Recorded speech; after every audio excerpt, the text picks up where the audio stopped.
বাংলাদেশে অনেক রাজনৈতিক দল আছে, নিবন্ধিত অনিবন্ধিত, কিন্তু বাংলাদেশে যদি 5টা শীর্ষ রাজনৈতিক দলের তালিকা করা হয়, গণ অধিকার পরিষদ তার মধ্যে একটি।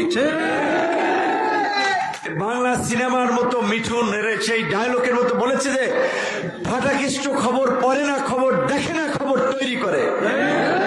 বাংলাদেশে গত 7 বছরে অনেক সময় আমরা পত্র পত্রিকা পড়ার সুযোগ পাই নাই, টেলিভিশনের পর্দার দিকে তাকানোর সুযোগ পাই নাই, কিন্তু টেলিভিশনের পর্দায় পত্র পত্রিকায় আমরা খবর তৈরি করেছি,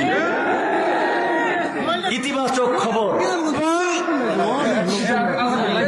এই 2024-এর জুলাইয়ের পূর্বে এই দেশের অবস্থা, এই চর বিশ্বাস চরকাজুলের অবস্থা কি ছিল আপনারাই ভালো জানেন, আমার আর বলার কিছু নাই। কিন্তু এইটুকু আমি আপনাদের সাক্ষী রেখে বলতে পারি, এবং আমার মনে হয় আপনারাও আমার সাথে একমত হবেন, যদি 2024-এর জুলাই বিগত সরকারের